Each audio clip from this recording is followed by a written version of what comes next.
Beleza, gente. Boa noite. Meu nome é Gabriel. Sou do 4º ano. Muito feliz de estar na Liga, muito feliz de estar nesse projeto aqui, primeira aula.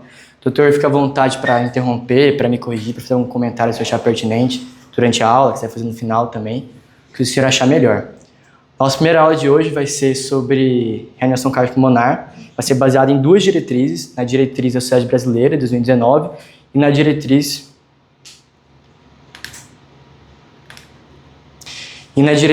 americana da American Heart Association. Essas diretrizes não são tão extensas, mas ainda assim, principalmente a brasileira, trata de vários conteúdos, várias coisas que vão um pouco além, um pouco até para o pós, uma PCR. Então, como a aula o foco, né, que a gente conversou, fosse uma aula de 30, 45 minutos no máximo, eu preferi colocar aí os principais tópicos da diretriz que eu achei no início dela, que seria introdução, suporte básico, as terapias elétricas, e também para a gente conhecer, achei bem diferente, são coisas que eu nunca tinha ouvido falar, os dispositivos auxiliares de uma PCR, de uma reanimação cardiopulmonar. E claro, né, por ser uma aula mais enxuta e tal, vou focar nos adultos e fora situações especiais. Não vou tratar de crianças, de gestantes, deficientes e coisas do tipo. Bom, então, primeiro começando, a diretriz começa falando um pouco sobre epidemiologia das PCRs e divide aí entre as extra-hospitalares e as intra-hospitalares. Interessante comentar que nas fora do hospital, o que mais predomina na maior parte dos casos é fibrilação ventricular e taquicardia ventricular. As duas juntas quase 80% dessas arritmias fora do hospital. E se a gente tiver uma intervenção precoce, né, começar a dar um socorro para ela, começar essas compressões de 3 a 5 minutos logo depois de começar essa parada, a sobrevida chega em torno de 50% até 70%. Já no intra-hospitalar, né, geralmente, né, imagino, seriam casos mais graves, de um paciente que estão bem mais comorbidades, às vezes em choque séptico, choque circulatório, hemorragia, as arritmias mais frequentes, né, são a atividade elétrica sem pulso, a assistolia, e a sobrevida costuma ser inferior a 17%. Aqui eu coloquei também alguns prints do Dubin que a gente fez durante esses dias aí, de fibrilação ventricular, de taquicardia ventricular e um print de assistolia. Falando então aí uma introduçãozinha sobre como que é esse atendimento, né, principalmente fora do hospital, coisas que a gente já viu em SBVB, em urgência e emergência. Alguns já foram até, a gente foi monitor de alguns aqui na Liga, é muito legal ver todo mundo aqui. Então começar com a segurança do local, ver se não tem nenhum vazamento de líquido, de gás, se for um acidente, isolar a via e tudo, para poder atender esse paciente com calma e em segurança, não causar mais acidentes, e ver se for uma equipe profissional, ver se a equipe está paramentada. Avaliar a responsabilidade desse paciente está, né, como é que está a escala de Conde de Glasgow-B, se ele está respondendo, se ele está orientado e não. E, né, claro, chamar ajuda. Se estiver sozinho, a diretriz cita que é conveniente usar o celular, colocar no Viva Voz, ligar 192 e prosseguir com o atendimento, né, se for o caso de uma parada inicial, um RCP, mas também de acionar algum circulante ou se for um socorrista, no caso de uma equipe, para poder prosseguir com os trâmites dali. E aí checar respiração e pulso. E é importante checar os dois. A diretriz discorre um pouco sobre né, como nem todo mundo é treinado para isso, teria que fazer isso, checar os dois em menos de 10 segundos, checando o pulso carotídeo e olhando o tórax do paciente para ver se está se movendo. E decida lá que há uma discussão se para leigos, por eles não terem um treinamento tão bom para identificar pulso, respiração, seria ideal, né, eles já iniciarem RCP mesmo sem fazer isso. Mas para nós profissionais de saúde, o ideal, que está lá, é para você identificar isso em menos de 10 segundos e no caso de for uma parada respiratória cardíaca franca, né, sem pulso, sem respiração, iniciar a RCP, fazer 30 compressões, pausar e fazer 2 ventilações. Essas 2 ventilações, né, essa pausa durar menos de 10 segundos. E no caso de uma parada que tem uma parada só respiratória, o paciente não está com um drive respiratório legal, está só gaspeando, fazer só as ventilações a cada 5, 6 segundos e checando o pulso cada 2 minutos para avaliar se esse paciente não evoluiu para uma parada cardíaca de fato. Aqui vou deixar essa parte fluxinão para explicar depois, quando eu vou falar de ideia, mas é algo, né, que a gente já viu em outras matérias e tudo, de colocar o dedo no paciente. Vou discorrer depois sobre as passos, sobre as etapas do procedimento e tal, e fazer uma pausazinha para ver se o ritmo é chocável ou não. Se for não chocável, reinicia a RCP e avalia de novo em 2 minutos. E se for chocável, se afasta, verifica se tem nenhum transuente, nenhum familiar está encostando no paciente, dá o comando para dar o choque e já reinicia a RCP logo em seguida, porque porque mesmo depois do choque vai ter um período de assistolia até o paciente eventualmente voltar. Sobre, então, agora entrando no suporte básico de vida, fala das compressões torácicas primeiro, depois ventilação e depois desfibrilação. Sobre as compressões torácicas, nessa parte o diretriz começa a falar como seria a fisionomia, né, a etiqueta para fazer uma compressão com a melhor forma, com a melhor eficiência possível. Então, posicionar ali do lado do paciente, estabilizar bem o joelho, não estar agachado assim só, estar de fato ajoelhado no chão, estar estável, para você poder ficar ali bastante tempo e, né, evitar se exaurir, evitar estar numa posição desconfortável. E ter estabilidade para poder pressionar o tórax, dar uma compressão realmente efetiva. Além disso, como a gente vai, né, usar o DEA, usar um desfibrilador, a gente expor o tórax do paciente, então se esse paciente está com alguma jaqueta, está com moletom, está com colete, cortar essas roupas, esses vestimentas. Essa que eu achei legal de colocar aqui, a gente já viu algumas vezes lá na emergência, na Avenida Santa Casa, alguns doutores carregam essa tesoura aqui, ou uma versão da Shopee dela, é uma tesoura de resgate, que consegue cortar couro, consegue cortar colete, consegue cortar Kevlar, é bem legal para expor o tórax do paciente de forma rápida.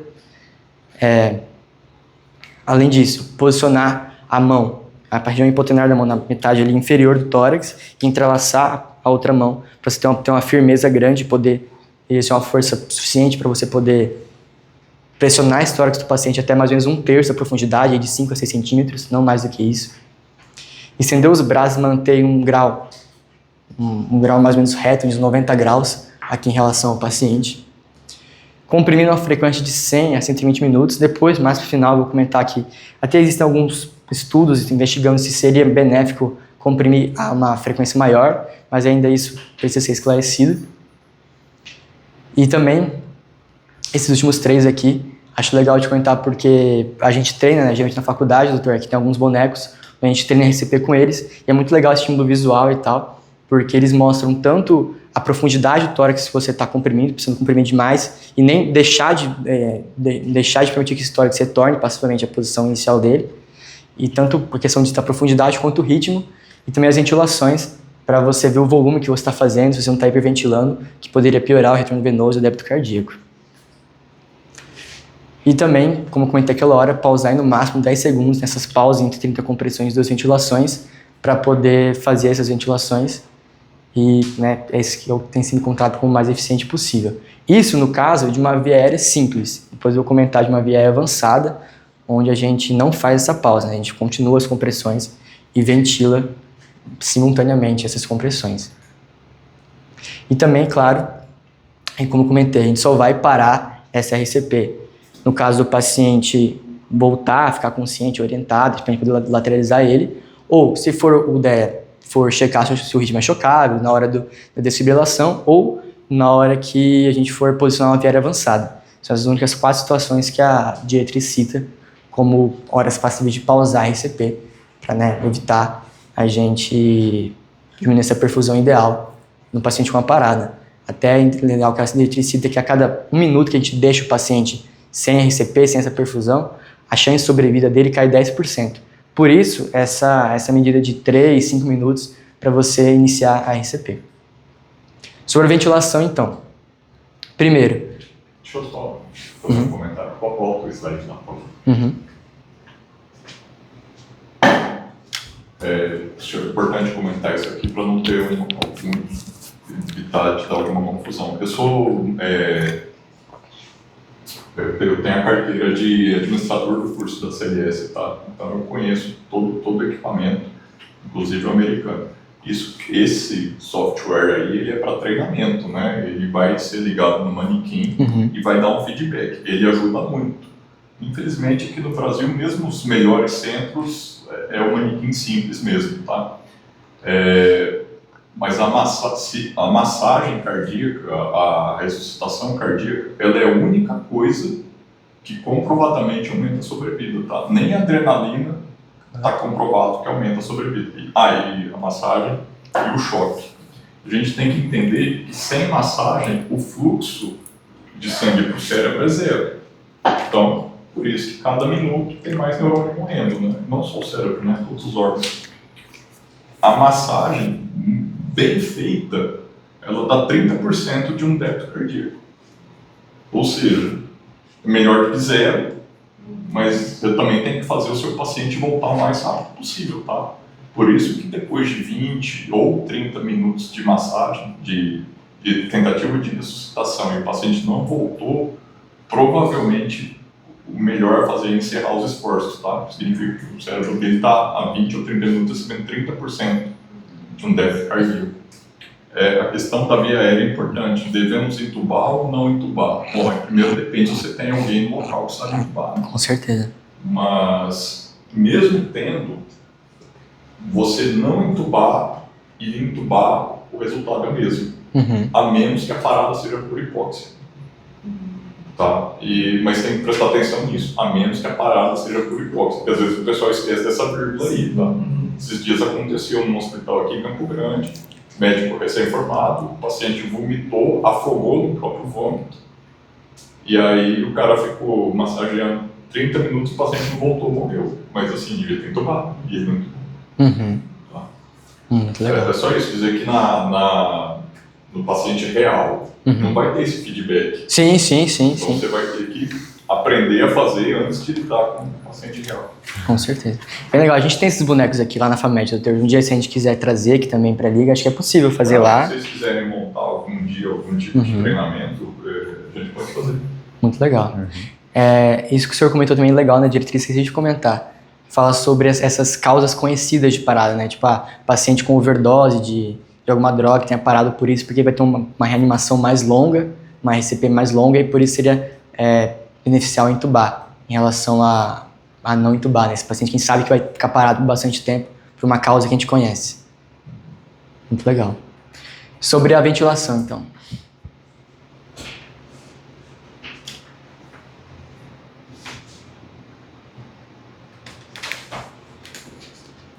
Primeiro, a abertura das vias aéreas, a gente já sabe de fazer chin lift para você hiperestender o pescoço, ou no caso do paciente ter um trauma, ter história de trauma cervical, a gente não conhece a cinemática do trauma, fazer a anteriorização da mandíbula, fazer o jaw thrust para você poder abrir essas vias aéreas.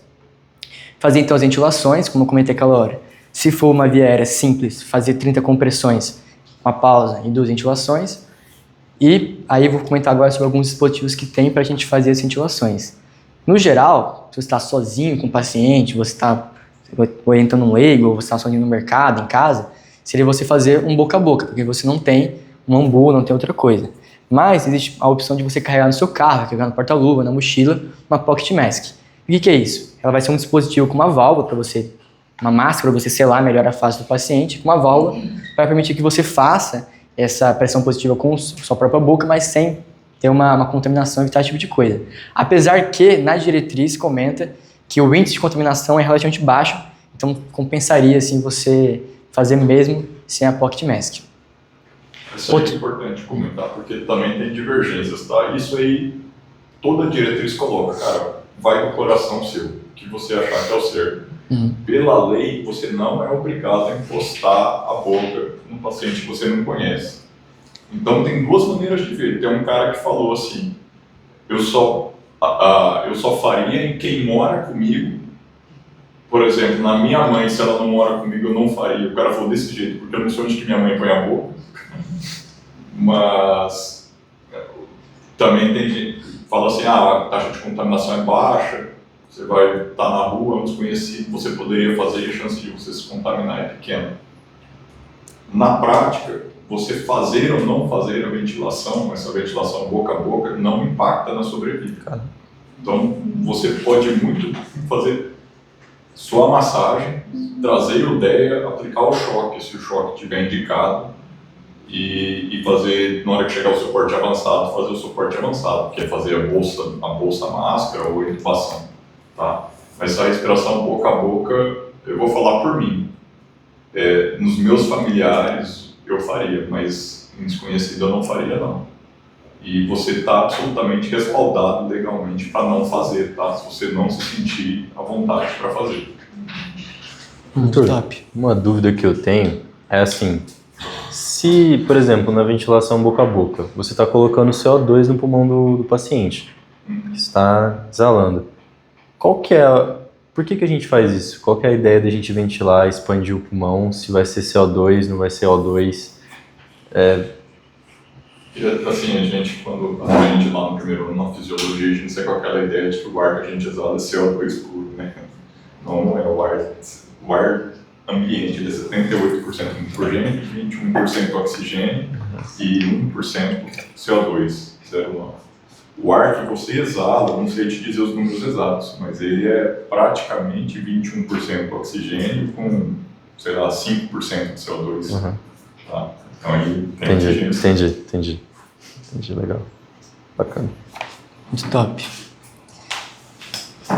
Outro dispositivo também, esse bem mais prevalente, tem praticamente toda ambulância, tem nas emergências e tal, é a bolsa válvula máscara, a gente chama de anti-ambu, porque é a sigla em inglês, mas é parecido com a Pocket Mask, só que em vez de ter só a máscara, a gente fazer a posição de C e selar aqui com a face do paciente, precisa também essa bolsa para você poder ventilar e um saquinho para você poder ligar o mais rápido possível o catéter de oxigênio aqui e poder melhorar a ventilação desse paciente.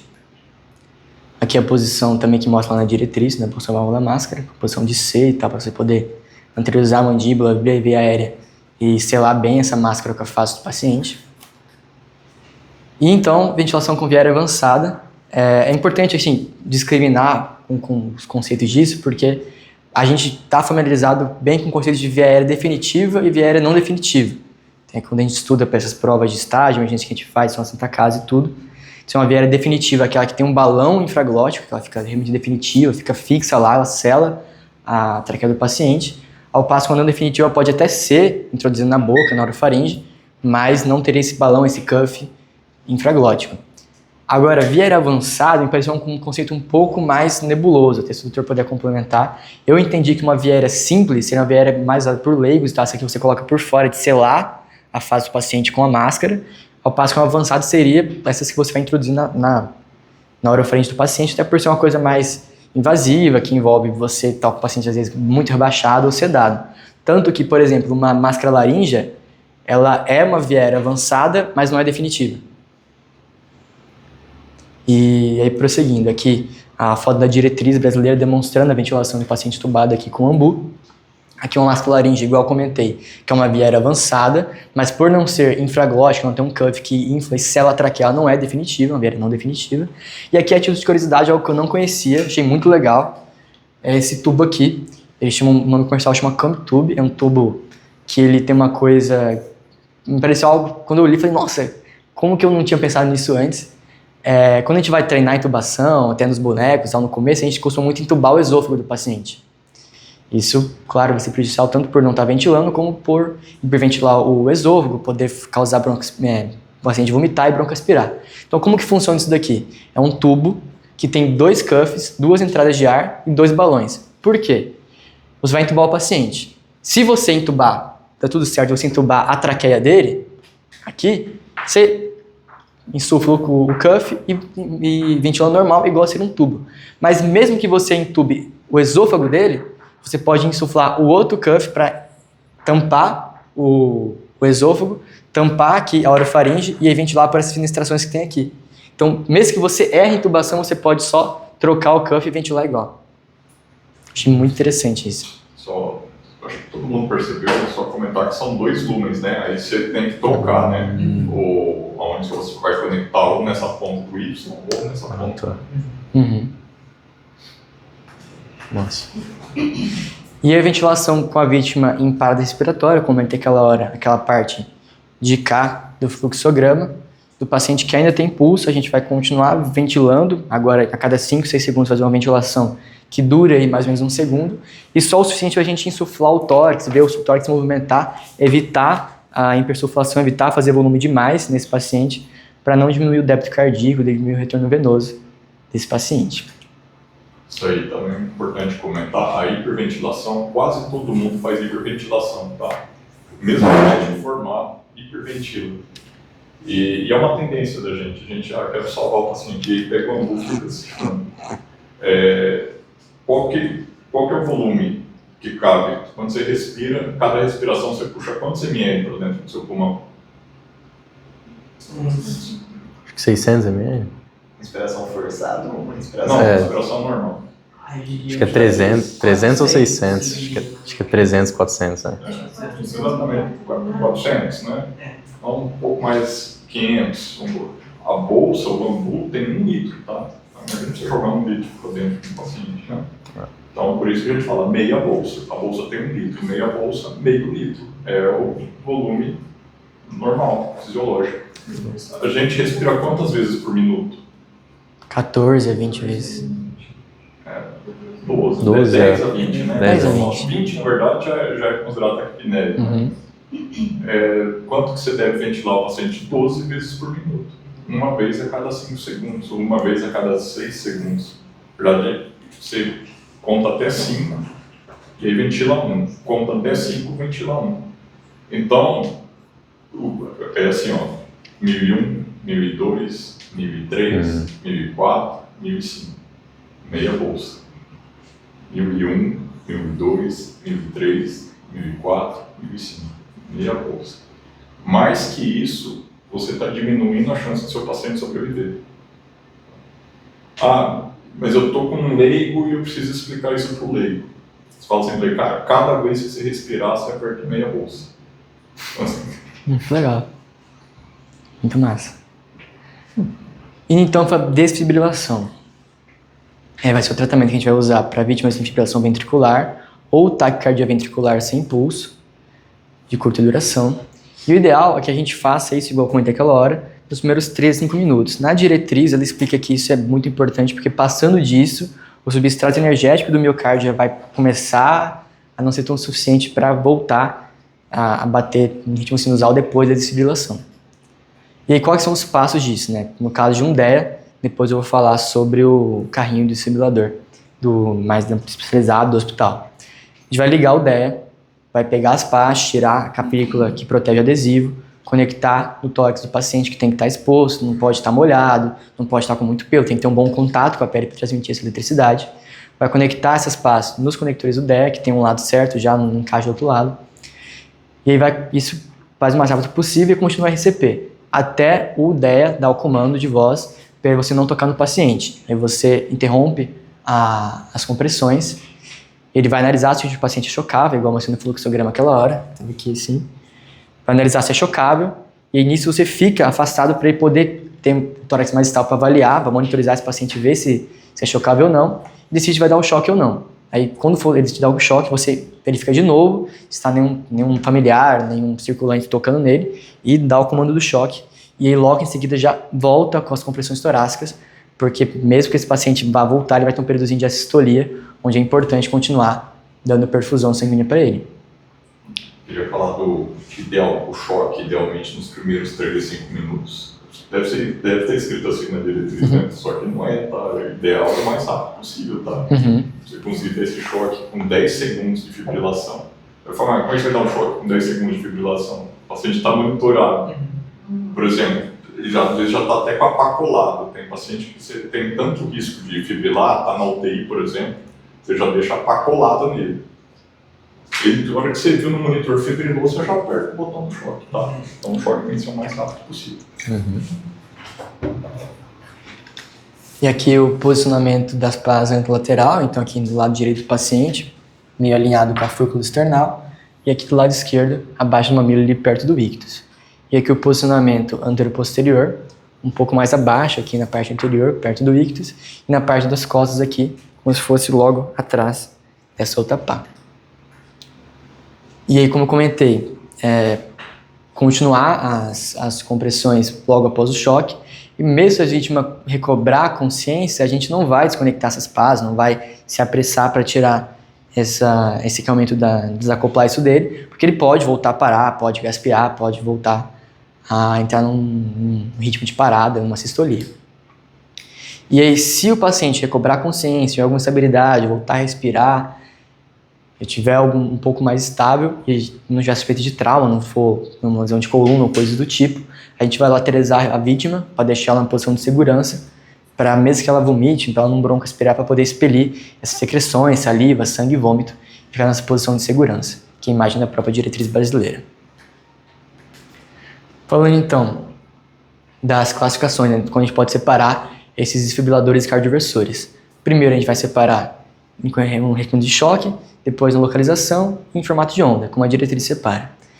No reconhecimento do choque, é bem intuitivo, ele pode ser manual, então vai só monitorizar o paciente, vai mostrar o ritmo e aí o doutor vai decidir se choca, se não choca, se vai tentar sincronizar com o ritmo ou não. Ou pode ser semiautomático, ele vai reconhecer o ritmo, vai dizer se é chocável ou não, e vai até dar um delayzinho na hora de você dizer para ele dar o choque, para ele poder sincronizar com o ritmo no caso de uma cardioversão. Sobre a localização, ele pode ser externo, então como o DEA, como esse desfibrilador de carrinho, ou pode ser um desfibrilador interno, quando a gente tem um paciente tem uma chance muito grande de ter uma sistolite, de ter uma taquicardia ventricular em casa, no trabalho, enfim, na vida cotidiana dele, ele pode usar um dispositivo interno que vai poder desfibrilar ele algumas vezes com a bateria, ou pelo que o doutor pode esclarecer melhor, tem como você fazer isso no hospital mesmo, passar um tipo de como se fosse um acesso interno pela subclave e deixar os eletrodos lá. Isso existe ou é só isso que leva para casa, que fica implantado? Desculpa, não entendi a pergunta. É porque assim, quando eu li isso de interno, eu imaginei duas coisas. Primeiro, um paciente que tem um marca-passo implantado, que ele pode desfibrilar ele caso ele entre numa taquicardia ventricular, tipo em casa, no trabalho. Ou, mesmo o paciente no hospital, em vez de usar as pás transcutâneas, usar alguma coisa que fosse interna. Acho que agora eu entendi. Ali, assim, desfibrilador, assim, de boa, sei que você... Entendi. A ideia aqui não é criticar o palestrante, né? Eu achei esse slide bem sem sentido, tá? Eu achei não acrescenta não, até podia pular. Fechou. Mas, ó, o que está dizendo ali? O desfibrilador cardioversor. O interno é porque tem o CDI, que é o cardiodesfibrilador interno. O que é ele? O marca-passo. O que é o marca-passo? Ele é um estojo, dentro desse estojo ele tem uma placa-mãe e uma bateria de longa duração. E aí sai os cabos, atravessa a veia, entra para uma veia central e a ponta dele fica, tem um saca-rolha na ponta, ele crava lá no músculo ventricular. E aí ele fica dando um choque por segundo, ou seja, 60 por minuto, e faz o coração bater 60 vezes por minuto. A grosso modo, isso é um marca-passo. O que é um cardiodesfibrilador implantável? Você coloca uma barra, esse cabo que leva do marca-passo, que tem um saca-rolha na ponta, esse cabo ele tem um barramento que ele vira como se fosse um capacitor. Então, o cabo vai estar aqui, vai estar a ponta lá, vai estar rachada lá no ápice do ventrículo direito, vai estar a barra aqui dentro do ventrículo direito, e aí você coloca a carcaça do gerador aqui na subclave esquerda. O que acontece? Ele funciona como marca-passo normal, como qualquer outro, só que ele fica lendo o coração do paciente o tempo inteiro. Se o paciente fizer fibrilação ventricular, ele vai ler, em menos de um segundo ele vai descarregar um choque de desfibrilação. Então, isso que é a localização interna, é o cardiodesfibrilador implantável. Paciente com alto risco de fibrilação ventricular, por exemplo, já teve uma morte súbita abortada, ou que tem uma síndrome, por exemplo, síndrome do QT longo, uma síndrome de alto risco para fibrilação ventricular, aí o cirurgião cardíaco implanta um cardiodesfibrilador implantável nele. Muito legal. Todo mundo entendeu? E sobre o formato de onda também ele pode ser monofásico, então, tipo, a energia que a gente tem na tomada, 110, que tem uma fase que é 110 e outra fase que é 0. E a gente vai ter que usar um nível de Joule maior, ou ser difásico, quando a gente tem uma fase que é positiva e outra negativa, igual ao 220, alternando entre mais 110 e menos 110, por isso 220, a gente vai poder usar uma quantidade de energia menor, e por ser de polos opostos, mas também isso necessita que não tem um momento de sobrevida esclarecido, definido, por ser difásico ou monofásico. Hoje a imensa maioria é bifásico, tá? A imensa maioria é bifásico. Acho que ficou claro, só recapitulando, no cardiodesfibrilador interno a barra vai estar aqui, a carcaça tem que estar do lado esquerdo, porque o choque, aí ele atravessa a massa cardíaca, tá? Se colocar aqui, daí não faria sentido. Né? Muito legal. Aí sobre indicações, a seleção de nível de energia e a sequência dos choques. As indicações para desfibrilação, vai ser como eu comentei aquela hora, a fibrilação ventricular, ataque ventricular sem pulso e para reverter ataque ventricular polimórfica sustentada. Agora, na cardioversão elétrica, quando ele vai ser sincronizado com o ritmo do coração, a indicação é reverter taquirritmias que tenham instabilidade hemodinâmica. A diretriz cita que é para ser essas taquicardias que tenham um desses sinais. Então, paciente com dispneia associada à condição pulmonar, paciente que tenha uma dor torácica anginosa, paciente que tenha sinais de choque e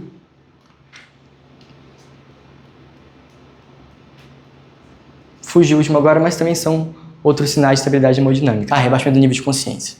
São esses 4 sinais. Se vocês fizerem mnemônica é importante, né? Vocês não tiverem que fazer cursinho para passar no vestibular. Fazer cursinho para passar na residência. É o sinal da cruz, tá? Ó, rebaixamento do nível de consciência, alteração sensória, oligúria, uso fraco, e aqui tem o preenchimento capilar aumentado.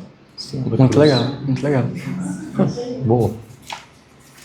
Aí sobre a ascensão do nível de energia, vai ser basicamente relacionado a ser monofásico ou difásico. Então, se for monofásico, a gente vai usar ele no máximo 360 joules, ou se for bifásico, vai usar, como se 2 fases vão se somar, 120 a 200 joules. Agora, no caso da cardioversão elétrica, a gente vai usar, em vez de tentar usar um choque, assim a gente vai usar choques sequenciais e progressivos, aumentando o nível de energia. Então, começar com 100, depois 200, 300 e 360 se for necessário. E na sequência dos choques também, mesma coisa relacionada à desfibrilação e à cardioversão elétrica.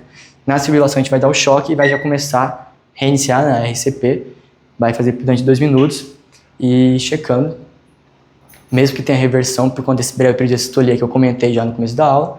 E na cardioversão elétrica vai ter choque sequencial com nível crescente de energia. E é importante também, o dispositivo vai sincronizar entre cada choque para dar o choque sincronizado e segurar as pás por algum tempo, porque por conta da sincronização pode ter um delayzinho do equipamento sincronizar com o ritmo para ele dar o choque de fato. Aí as etapas. No caso de uma cardioversão eletiva, o paciente pode estar acordado e tal, então é importante sedar ele para evitar o incômodo, o pânico, a dor do choque. Com midazolam, fentanil, etomidato, propofol. E se for eletiva, ter um jejum aí de 6 horas. Na diretriz cita que não é necessário você entubar o paciente, não é obrigatório, mas por conta do risco de vomitar e broncoaspirar o jejum. E claro, ficar atento com a via aérea e tentar ventilar com uma via aérea simples, com oxigênio e tal. Cardioversão, né? Você explicaram como é que faz uma cardioversão. Isso. E as etapas. Acionar o botão de sincronização antes da admissão de cada choque. Vai selecionar o ritmo, igual eu comentei. Selecionar o nível adequado de energia, de acordo com a arritmia. Vai aplicar o gel nas pás. Vai posicioná-lo contra o tórax do paciente, fazer uma pressão aí de uns 13 kg, senão uma pressão já não tão baixa. Carregar o desfibrilador e aí segurar, verificar, claro, se não tem nenhuma pessoa encostando, nenhum socorrista, nenhum familiar, coisas do tipo, para não passar essa corrente elétrica para ele ter outra parada. E verificar também se não tem nenhum tipo de oxigênio puro ligado num catéter perto, para o caso de alguma faísca acontecer, não iniciar algum tipo de incêndio, combustão. E aí a gente aplica o choque, como eu comentei. Aplica o choque, segura alguns segundos, espera, mantém todo mundo afastado, para o caso do aparelho segurar um pouco, ter um delayzinho, ter um atraso, para ele conseguir dar o choque sincronizado com o ritmo cardíaco. Sobre o marca-passo transcutâneo agora. Todo mundo entendeu? Qual que é a indicação de você fazer uma cardioversão sincronizada? Taquicardia, ventricular, qualquer taquicardia, pode ser taquicardia atrial, taquicardia com estabilidade, tá? Aí, então, reset no coração. Tá? Por que a cardioversão tem que ser sincronizada? Porque ela meio que pode cair. Eu sei que é ruim ela cair numa onda T, né? Isso, numa onda T, tirar um ritmo. Exatamente. Ela não, o choque, se ele cair sobre a onda T, a chance de evoluir para uma fibrilação ventricular é alta. Qual que é a maneira que o engenheiro encontrou de não cair em cima da onda T? Podia cair em qualquer lugar, menos na onda T. O engenheiro falou assim, vamos fazer cair em cima da onda E, que é a mais fácil da máquina ver. Legal. Então, aí de que é a sincronização? Vocês vão ver no monitor, acho que todo mundo já viu. Na hora que você aperta o botão de sincronizar, ele marca os pontinhos em cima da T. Todos os T's ele marca um pontinho em cima. Na hora que você aperta o botão do choque, o choque não sai na hora. Ele demora um pouquinho para sair o choque, porque ele fica lendo para acertar o choque em cima da T. Oi? Da R. Da R. Isso não foi não. A gente entendeu. Salvou o paciente. E importante. Ele marca T e choca na R. Aham. Ah, tá. Não, ele marca E e choca na E. É isso, ele marca E e choca na E. E com o objetivo de não acertar na T. Marca o final da T. Não, cara, ele marca E, juro por Deus, ele marca E e acerta E. Ele faz isso pra não Acertar E para não acertar a T. Isso. Até porque antigamente se falava o R sobre T, que era indutor de fibrilação. Esse R sobre T é no marca-passo, tá? Uma das complicações de marca-passo é o tal do R sobre T. O marca-passo soltar sobre T. um choque. Mas isso aí já é outro tema, né? Fibrilação. Mas aí você dá o choque, você tem que continuar com as pás em cima do peito do paciente, porque eventualmente ele evolui para uma FV, tá? E aí, então você choca o seu sincronizado, você não tira as pás do paciente, você fica olhando no monitor.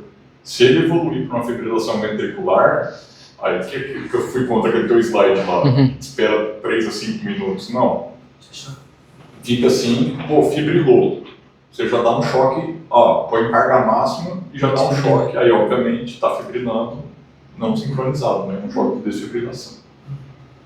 Muito legal. Doutor, essa é uma coisa que assim, a gente sempre escuta, né? Não pode cair sobre a T porque vai gerar uma arritmia maligna. Mas por quê? Qual que é o fundamento disso? Cara, tem que pegar da fisiologia básica lá. Assim, é da fisiologia básica, mas é complexo. Eu não sei te dizer de cabeça, assim, mas tem a ver com os canais iônicos, com qual período tem. Lembra aquele fase 0, fase 1, fase 2? A onda T é o período refratário. Então é onde o miocárdio está se repolarizando para uma próxima contração. A partir do momento que você bate no burro cansado, né, que você dá uma estimulação em cima daquele período refratário, você pode induzir a arritmia, você pode induzir essas alterações aí que o Eduardo falou. Né? Mas tem uma explicação iônica para isso. Entendi. Beleza, vamos procurar. Top. Sobre o marca-passo transcutâneo, então, ele é diferente, lógico, daquele marca-passo implantado. Ele vai ter umas passas parecidas com uma posição de DEA, que se atravessa da pele, e a vantagem da instalação dele ser praticamente imediata, né? Só posicionar as passas, e direção não invasivo. E é indicado para pacientes com bradicardia sintomática. A desvantagem é que, para atravessar todos esses tecidos e chegar no coração, poder estimular de forma eficiente, precisa usar uma quantidade muito maior de energia do que no marca-passo implantado. Então a impedância transtorácica vai atrapalhar, se a energia chega lá, a gente vai precisar usar uma quantidade de energia maior. E aí, né, lá na diretriz cita que em bradicardia sintomática, eles compararam o marca-passo transcutâneo com a terapia medicamentosa e não teve diferença na sobrevida dos pacientes. Então lá orienta você, né, intercalar, usar a atropina, usar esses medicamentos, e se um funcionar, usar o outro, ou enquanto você posiciona o marca-passo, usar os medicamentos. Sobre as etapas, então. Primeiro, verificar se o monitor tem essa opção. Vai monitorizar o paciente, colocar os eletrodos do eletrocardiograma. Vai considerar, como eu comentei, por conta da energia alta, considerar sedar, analgesiar esse paciente, para ele não ficar em pânico, não sentir dor, e cuidar da qualidade da ventilação. E aí, como eu comentei, bem parecido com as pás do DE, posicionar essa pás ou anterolateral ou anteroposterior no paciente, colocar essas pás, conectar os eletrodos no monitor, e aí ligar o marca-passo transcutâneo na opção de pacer, de marca-passo, e aí ir ajustando a corrente, a quantidade de energia que você vai usar nesse marca-passo, conforme for necessário para vencer essa impedância transtorácica. O que eu entendi disso? Que conforme o paciente é um pouco mais magrinho, é menor, ou um paciente é muito maior, mais obeso, tem uma camada subcutânea bem maior, é DPOC, tem um tórax expandido, a gente vai precisar de mais energia para vencer esse espaço, vencer todos esses tecidos e chegar a estimular o coração. Então, a diretriz ele mostra lá 2 imagens bem legais. Primeiro aqui, o começo, a gente estava com essa barra de arritmia, começou a ligar o marca-passo e a gente ainda tem um mix, né, dos ritmos que são os que não são comandados por marca-passo e aqui na fininha os ritmos com as espículas do marca-passo. E aí essa energia não está suficiente, ainda a gente vai aumentando, até que suma esses ritmos que a gente não está desejando, que não são ritmos do marca-passo, são ritmos ectópicos do próprio coração, e aí, enfim, começar a ter só o ritmo unicamente do marca-passo. A gente para e aumenta ali um pouquinho, uns 10% a mais de diástole cita, para ter uma margem de segurança dessa quantidade de energia. Aí eu comentei agora que todas as etapas, deixei só para caso a gente fosse tirar foto. Agora então pro final já, sobre os dispositivos auxiliares, tanto para ventilação quanto para compressão nessa RCP. Primeiro, a diretriz começa discorrendo, então, sobre a qualidade das compressões, esses estudos com compressões de alta frequência, mas ainda isso não é totalmente elucidado, a gente continua mantendo essas compressões de 100 a 120 por minuto. Aí, elas também sobre essas outras formas de massagem cardíaca, né, massagem cardíaca interna, usada em cirurgia com o tórax aberto, com o abdômen aberto, e cita lá que tem uma perfusão coronária muito melhor e que, se possível, né, se for o caso, é bom realizar no centro cirúrgico. Cita também sobre a compressão torácica e abdominal intercalada. Essa eu nunca tinha ouvido falar, tirei essa imagem lá do próprio site da American Heart Association, em que a intenção seria você pressionar o abdômen intercalado com o tórax para poder aumentar o débito cardíaco, aumentar o retorno venoso desse paciente. Lá, cita que, assim, por um lado tem a oneração, tem uma maior complexidade de ter um treinamento diferente, tem mais um socorrista, mas parece ter alguma melhora assim, de débito cardíaco e de retorno venoso. Lá também cita sobre tosse, achei isso muito interessante. Lá só cita que não parece também de sobrevida, mas pesquisando, achei estranho, como assim, tosse, né, na PCR, na parada cardiopulmonar respiratória. No site da American Heart Association, fora da diretriz, ela cita que isso aqui é muito mais um mito de que isso começou a ser usado no laboratório de hemodinâmica para verificar alguns problemas, aumentar o retorno venoso e tal, e que aí acabaram colocando isso, às vezes, como uma coisa para fazer na emergência. E lá cita que isso não é muito adequado e que não é endossado pela American Heart Association. Não parece aumentar a sobrevida, não parece ser algo adequado. Fala também sobre o soco precordial, aí também no site da American Heart Association. Não achei algo tão estabelecido, não parece algo que é tão usado. Também falar sobre como esse soco, esse único golpe afiado, de alta velocidade, alto impacto, poderia imitar a transmissão de uma desfibrilação e tal, mas também não parece algo nem um pouco usual. E a reanimação cardiopulmonar em posição prona também parece algo que surge de outro lugar, parece surgir de estudos veterinários, reanimando cachorro, reanimando cavalo, e que estando o paciente em uma cabeceira 30 graus, 45 graus, isso melhoraria a perfusão cerebral e, portanto, a sobrevida do paciente, mas também em algo totalmente estabelecido e tem evidências limitadas. Slide. Sim, senhor.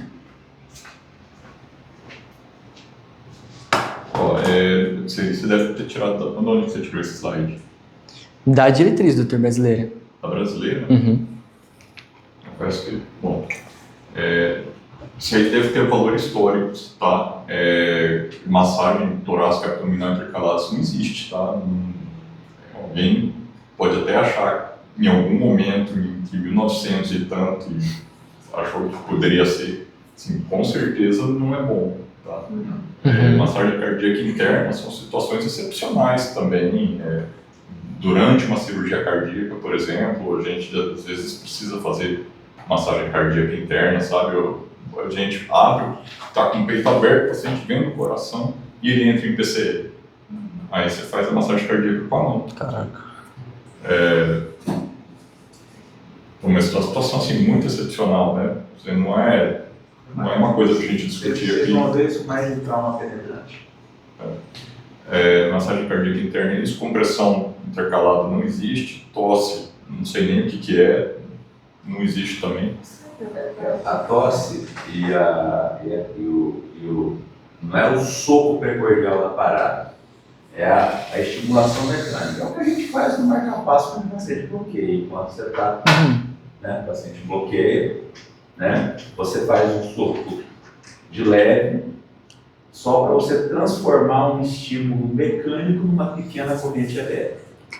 O paciente bloqueado funciona quando ele está na mesa ali, só que você tem que ter alguém ali para fazer enquanto você posiciona o eletrodo e começa a estimular, certo? E a tosse, a mesma coisa. Você está implantando um marca-passo, o paciente ainda está consciente, você pede para ele dar uma tossida, né? Para mesmo mecanismo, você tentar gerar um estímulo elétrico através de um estímulo mecânico. A tosse não dura muito tempo. A tosse, o paciente não está parado, o paciente não está praticárdico. E aí você vai Você bloqueou. Já aconteceu. Estou aprendendo. Está implantando o marca-passo lá, o paciente bloqueia. Né?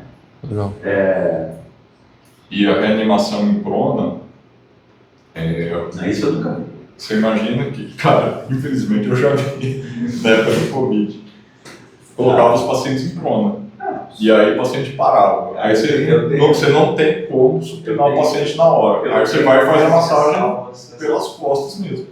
Cara, Nossa. mas claro que é ineficiente. Pô, você tem uma coluna vertebral, você tem todo o gradil costal, você tem toda a musculatura paravertebral. Posição. Quantos por cento da sua energia aqui está fazendo o coração, o ventrículo esquerdo, bombear sangue para a aorta?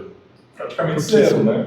Porque assim, se você não tem outra opção e a única coisa possível é o que você faz, né? Mas você imagina se o paciente está em supino, em vez de fazer massagem nele, você vai falar, vira ele em prona para fazer massagem. Faz sentido, né?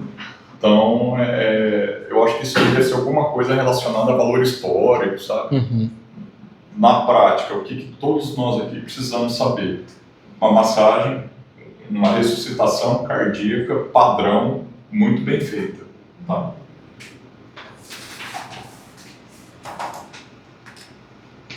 Passando então indo para o final, já sobre os equipamentos, aqui também um pouco mais de curiosidade, algumas coisas interessantes, que eu acho que também não são muito usuais, ainda mais aqui no Brasil. Primeiro, esse dispositivo aqui de ressuscitação com compressão e descompressão ativa, é um pistão que ele fica acoplado, grudado ao tórax, e o que eu tenho de diferente? Em vez de a gente comprimir o tórax e deixar que ele volte passivamente, só com a força elástica dos tecidos, a gente vai puxar ele. E é legal que a opção também mostra aí em cima a força das compressões e tal. Isso parece ter esse momento de sobrevida, ainda mais se associado a essa válvula de impedância respiratória que vai impedir que o ar volte para o tórax quando a gente descomprimir ativamente. Isso vai aumentar, vai fazer como se fosse uma pressão negativa, um vácuo dentro do tórax, para aumentar o retorno venoso e aumentar o débito cardíaco com essa pressão negativa. Você já viu isso? No Brasil, não. E no estrangeiro? E é bom? Assim, o resultado, você elimina a variável da força humana, né? Você mantém uma constância. O pessoal gosta. Os próximos são mais diferentes ainda. Aqui um trabalho antigo já, mas no site da American Heart Association mostrando a diferença do uso desses dois dispositivos junto. Aqui na coluna chanfrada é antes, a reanimação normal, e aqui com o uso do pistão de descompressão ativa e da válvula, que o ganho que teve de débito cardíaco e de retorno venoso. Aí o pistão mecânico parece ser algo bem industrial, assim, bem de país primeiro mundo mesmo, até só achei foto desse Lucas 1, Lucas 2, Lucas 3. Esse tipo de dispositivo aí que tinha na Áustria. Caramba. Você tem no Brasil também. Tem no Brasil? Legal. Que é um dispositivo esse aqui eu acho que é elétrico, mas ele lá na diretriz cita que pode funcionar com gás, com eletricidade e tal. E o objetivo é bem intuitivo, é de fazer as compressões eliminar o fator humano, né, e fazer algo mais constante, com o ritmo certo e com a pressão, a força necessária correta. Isso aí, ó, tem no Brasil, mas obviamente são poucos lugares que tem, tá? Onde basicamente ele poupa um massageador, né? Sim. Você poupar. O que eu vi não era esse arco grandão, não. Ele ficava mais justo no tórax do paciente. Era parecido com aquele ali, aquele cabeçote verde. Então, parece que não chama SAMU, né? Mas o SAMU de Paris tem todas as viaturas. O que acontece? Você tem um membro da equipe, em vez de você ter o cara para fazer massagem, você tem o cara para fazer outras coisas, né? Preparar a medicação, preparar perturbar. Né? Então, assim, ele é muito muito útil, por exemplo, para ambiente confinado, por exemplo, transporte aéreo. O cockpit da nave para o paciente e para a equipe ele é muito apertado. O médico, o enfermeiro vai praticamente montado em cima do paciente. Então você não tem muito espaço nem para se mexer. Aí um equipamento desse, o nome comercial é Lucas, é isso, ele fica basicamente fazendo a massagem cardíaca. Enquanto isso você libera um componente da equipe para fazer outra coisa. Muito legal. E aqui um colete pneumático, é como se fosse um manguito de medir pressão, só que bem grande, envolve o tórax todo. Ele vai fazer essa compressão mais colo-torácica, no tórax todo, vem de todos os lados.